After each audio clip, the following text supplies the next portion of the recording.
In the era of the Buddha, in the city of Shravasti, there dwelled a young woman named Goutami. Born into a humble and impoverished household, she was so slender that people affectionately called her Kisa Goutami, signifying her petite stature. Marrying at a tender age, Kisa Goutami became a devoted mother to her son. One fateful day, not long after her son had just started walking, tragedy struck. While they were out in the street, the little one suddenly tripped, fell, and lay there motionless. In a panic, Kisa Goutami rushed to his side, desperately attempting to revive him.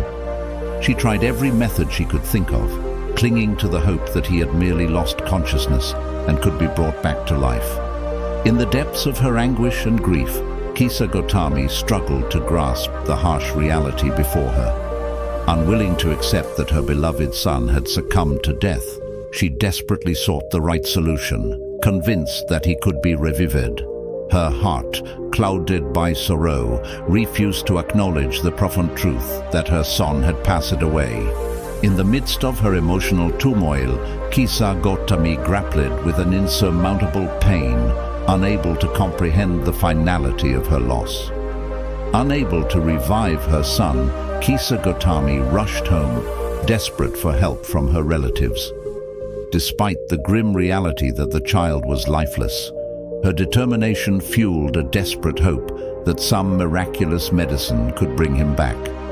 Clutching her son's limp body, she traversed the streets, knocking on doors and pleading for a cure. To everyone she approached, it was painfully evident that the child had transcended the help of any medicine. Yet, Kisa Goutami, consumed by grief, remained oblivious to this stark truth. The compassionate townspeople, recognizing her profound sorrow, tried gently to convince her of the inevitability of her son's death. They urged her to accept the heartbreaking reality, emphasizing that medicine held no remedy. The cemetery, they suggested, was the rightful destination for the boy. However, Kisa Goutami's anguish ran so deep that their words fell on deaf ears. In the midst of her sorrow, she could not process the townspeople's attempts to console her. Their well-intentioned guidance was lost on her, and as they failed to break through her grief-stricken trance, all they could do was feebly claim they lacked the elusive medicine, suggesting she seek help elsewhere.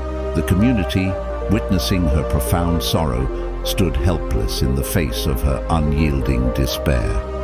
Undeterred by the dismissals and rejection, Kisa Goutami pressed on, extending her desperate search for the elusive medicine beyond her own neighborhood. Some attempted to offer solace, while others dismissed her as mad, slamming their doors shut in her face.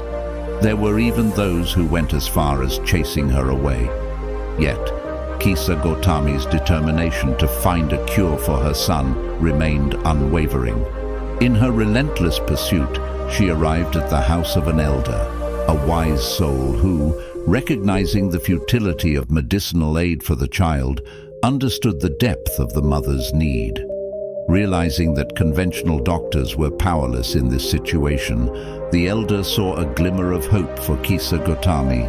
With compassion in their heart, the elder directed her to seek the guidance of a great healer nearby, the Buddha, the enlightened one. The elder, perceiving the true remedy, lay not in medicine, but in spiritual guidance, implored Kisa Goutami to approach the Buddha. In the midst of her anguished journey, a beacon of wisdom emerged, offering a glimmer of hope for the grieving mother in her darkest hour. Having heard about the Buddha and being deeply moved when she once glimpsed him in the city, Kisa Goutami urgently inquired about his whereabouts.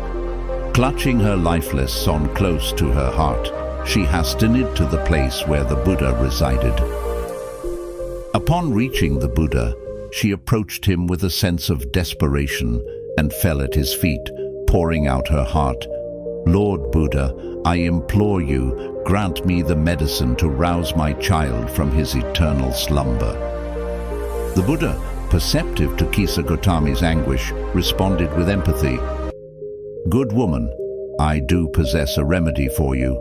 But for this medicine to take effect, you must obtain a small quantity of mustard seed from a house in the city. In a burst of hope, Kisa Goutami eagerly responded, "Oh yes, Lord Buddha, I can surely accomplish that," Kisa Goutami declared with determination, her words echoing with unwavering resolve as the Buddha continued to offer his guidance. Swiftly she rose, determined to fulfill the task. Knowing that mustard seed was a common and affordable spice, she believed that every household in the city would have some. Nevertheless, the Buddha, speaking with a tone full of compassion, persisted, "Good woman, you must acquire this mustard seed from a house in the city where no one has died and where no one has ever experienced the loss of a loved one." The weight of these words carried a profound emotional depth, introducing an additional layer of challenge to Kisa Goutami's already poignant journey. Though Kisa Goutami couldn't comprehend the significance of this condition, she accepted the Buddha's directive, driven by the unwavering belief that acquiring the mustard seed held the key to curing her beloved child. With a heart heavy with grief and determination, she hurried away, clinging to the hope that this seemingly simple task would bring healing to her sorrow-stricken world. With a glimmer of hope, Kisa Goutami confidently approached the first door, seeking a small quantity of mustard seed. The occupants, observing the grieving mother still cradling her son's lifeless body, compassionately handed her the mustard seed she sought. Triumphantly, she turned away, envisioning a cure for her child. Yet, in the midst of her fleeting triumph, a sudden realization struck her, the forgotten part of the Buddha's instructions. Turning back to the compassionate householder, she anxiously inquired, "By the way, has anyone ever died in this house, or have any of you ever lost a loved one?" The response came with a heavy truth. "Yes, of course, our grandmother died a few weeks ago." Disheartened, Kisa Goutami returned the mustard seed, grappling with the weight of disappointment. Still clinging to the belief that the setback was a mere stroke of misfortune at the first house, she pressed on to the next, with determination masking the ache in her heart. Persisting through her overwhelming grief, Kisa Goutami encountered a repetitive heartache at each door she approached. Despite the inhabitants having mustard seed, the haunting reality persisted. Death had visited each house she sought help from. Undeterred, she pressed on to the next door, hoping against hope for a different answer. The painful pattern continued, echoing the sorrow that had befallen each household. In her relentless pursuit, Kisa Goutami abandoned the quest for mustard seed, recognizing its ubiquity in every home. Instead, she resorted to a more direct approach, knocking on doors and candidly asking if anyone had died or lost a loved one within. The abruptness of her inquiries may have startled the unsuspecting residents, but the distress evident in Kisa Goutami's eyes softened their reactions.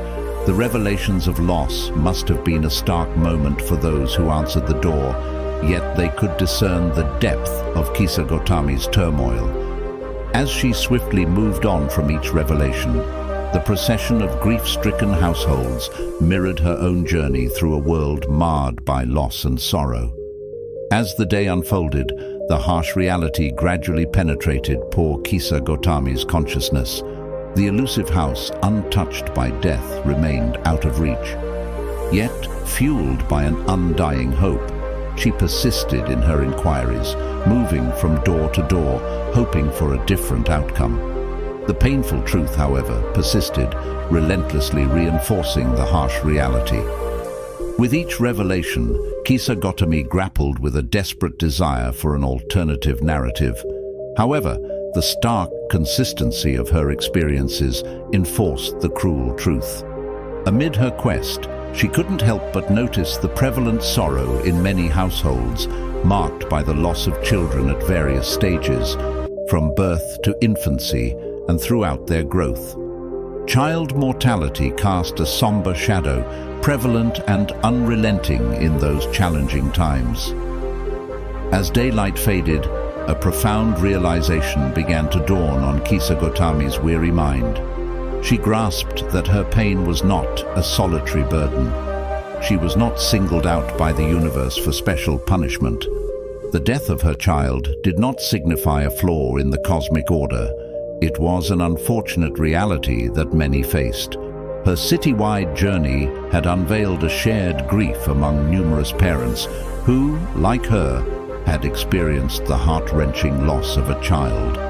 With a heavy heart still burdened by grief, Kisa Goutami reached a pivotal understanding. The universe hadn't broken. It was simply navigating the course of life, where the loss of children was an inherent part. In this epiphany, she recognized her place among countless grieving parents. With newfound acceptance, her heart, no longer consumed by anger and denial, embraced the painful truth. With love and sorrow intertwined, Kisa Goutami tenderly carried her son on the final journey to the cemetery, joining the collective procession of grieving parents, united in the shared experience of loss. Having laid her beloved son to rest, Kisa Goutami retraced her steps through the streets, now adorned with a calm composure. She shared kind smiles with those whom she had fervently questioned earlier in the day. Yet her transformed demeanor left many barely recognizing the woman who had once sought desperate answers. Upon finding the Buddha again, Kisa Goutami approached him with utmost respect, bowing before him in gratitude for his teachings. When questioned about the mustard seed, she humbly admitted, "No, Lord Buddha, I have not. Mustard seed is easy to get, but a house where no one has died, that's impossible to find." With profound insight, the Buddha responded, "Good woman, when I spoke of medicine, it wasn't for your son, but for you. The medicine has done its work, revealing that birth and death are inevitable realities for every person and all living beings." The Buddha then recited a verse. "People are heavily burdened by so many cares. They are driven by concerns about children, wealth, possessions, and reputation. No matter how strongly they cling to life, death comes for everyone, sweeping away everything just like a powerful flood inundates a peaceful village." Deeply moved by these words and the day's profound events, Kisa Goutami, yearning for a deeper connection, expressed her desire to join the Buddha's community. Responding to her plea, she was ordained as a nun, embracing a path of spiritual solace amid the inevitable cycles of life and death. Thank you for joining us on this emotional journey. If you were touched by this profound story, don't forget to hit the like button, subscribe to our channel for more captivating tales, and share your thoughts in the comments below. Let's spread the wisdom. Namo Buddhaya.